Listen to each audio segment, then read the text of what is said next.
नमस्कार दोस्तों, Hindi story wise में आपका स्वागत है। आज की कहानी लोक कथा पर आधारित है जिसका नाम है अजगर। बहुत वर्ष पहले एक राजा की दो रानियां थी। बड़ी रानी शोभा बहुत अच्छे स्वभाव की दयावान स्त्री थी। छोटी रानी रूपा बड़ी कठोर और दुष्ट थी। बड़ी रानी शोभा के एक पुत्री थी, नाम था देवी। छोटी रानी रूपा के भी एक बेटी थी, नाम था तारा। छोटी रानी रूपा बड़ी चालाक और महत्वाकांक्षी स्त्री थी। वह चाहती थी कि राज्य की सत्ता उसके हाथ में रहे। राजा भी उससे दबा हुआ था। छोटी रानी रूपा बड़ी रानी और उसकी बेटी से नफरत करती थी। एक दिन उसने राजा से कह दिया कि रानी शोभा और उसकी बेटी देवी को राजमहल से बाहर निकाल दिया जाए। राजा छोटी रानी रूपा की नाराजगी से डरता था।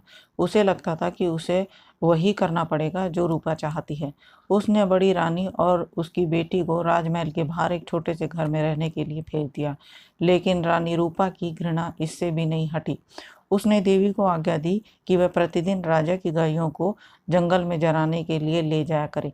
बड़ी रानी शोभा यह अच्छी तरह जानती थी कि यदि वह गायों को चराने के लिए गई तो रानी रूपा उन्हें किसी और परेशानी में डाल देगी। इसलिए उसने अपनी लड़की से कहा, गायों को जंगल में चराने के लिए ले जाया करे और शाम के समय उन्हें वापस ले आया करे। देवी को अपनी माँ का कहना तो मानना ही था, इसलिए वह रोज सुबह गायों को जंगल में ले जाती। एक शाम जब वह जंगल से लौट रही थी तो उसे अपने पीछे एक धीमी सी आवाज सुनाई दी, देवी देवी, क्या तुम मुझसे विवाह करोगी? देवी डर गई। जितनी जल्दी हो सका उसने गायों को घर की ओर हाँका। दूसरे दिन भी जब वह घर लौट रही थी तो उसे वे वही आवाज पुनः सुनाई दी। वही प्रश्न उसने फिर पूछा। रात को देवी ने अपनी माँ को इस आवाज के बारे में कहा। माँ सारी रात इस बात पर विचार करती रही।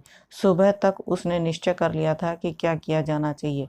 सुनो बेटी, वह अपनी लड़की से बोली, कि यदि आज शाम के समय भी तुम्हें वही आवाज़ सुनाई दे तो तुम उस आवाज़ को उत्तर देना और कहना कि सुबह तुम मेरे घर आ जाओ, फिर मैं तुमसे विवाह कर लूँगी। लेकिन माँ, देवी बोली, हम उसे जानते तक नहीं। मेरी प्यारी देवी, माँ ने दुखी होकर कहा कि जिस स्थिति में हम जीवित हैं उससे ज़्यादा बुरा और क्या हो सकता है। हमें इस प्रस्ताव को स्वीकार कर लेना चाहिए। ईश्वर हमारी सहायता करेगा। उस संध्या को जब देवी गायों को लेकर लौट रही थी उसे वही आवाज़ फिर सुनाई दी। आवाज़ कोमल और दुख भरी थी। देवी देवी, क्या तुम मुझसे विवाह करोगी? क्या तुम मुझसे विवाह करोगी? आवाज़ बोली। देवी रुक गई। उसने पीछे मुड़कर देखा लेकिन उसे कोई दिखाई नहीं दिया। वह हिचकिचाई। वह वहां से भाग जाना चाहती थी लेकिन उसे माँ के शब्द याद आ गए और वह जल्दी से बोली कि हाँ, यदि तुम कल सुबह मेरे घर आ जाओ तो मैं तुमसे विवाह कर लूँगी। तब वह बड़ी तेजी से गायों को हाँकती हुई घर चली गई। अगले दिन सुबह रानी शोभा जरा जल्दी उठ गई। उसने जाकर बाहर का दरवाज़ा खोला, देखने के लिए कि कोई प्रतीक्षा तो नहीं कर रहा है। वहाँ कोई न था। अचानक उसे एक धक्का सा लगा और वह स्तंभ रह गई। एक बड़ा अजगर कुंडली मारे सीढ़ियों पर बैठा था। रानी शोभा सहायता के लिए चिल्लाई। देवी और नौकर भागे भागे आए कि क्या बात है। तभी एक आश्चर्यजनक बात हुई। अजगर बोला, नमस्कार। उसका स्वर बहुत विनम्र था। मुझे निमंत्रित किया गया था इसलिए मैं आया हूँ। आपकी लड़की ने मुझसे वादा किया था कि यदि मैं सुबह घर आ सकूं तो वह मुझसे विवाह कर लेगी। मैं इसलिए आया हूँ। रानी शोभा को समझ नहीं आ रहा था कि वह करे तो क्या करे। उसे तो यही आशा थी कि किसी दिन कोई सुंदर नौजवान उसकी लड़की से विवाह करने आएगा। उसने यह कभी नहीं सोचा था कि वह अजगर होगा। एक नौकर भागकर छोटी रानी रूपा के पास गया और उसे उसने सारी घटना बता दी। रानी यह सुनकर बहुत प्रसन्न हुई। वह उसी समय अपने नौकर के साथ रानी शोभा के घर आ गई। यदि राजकुमारी देवी ने किसी के साथ विवाह का वादा किया है तो वह बोली, तो उसे अपना वादा अवश्य निभाना चाहिए। रानी होने के कारण यह देखना मेरा कर्तव्य है कि वह अपना वादा पूरा करे।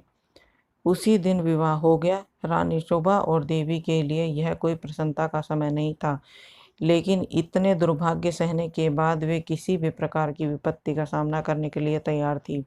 विवाह के पश्चात अजगर और अपनी पत्नी के साथ उसके कमरे में गया।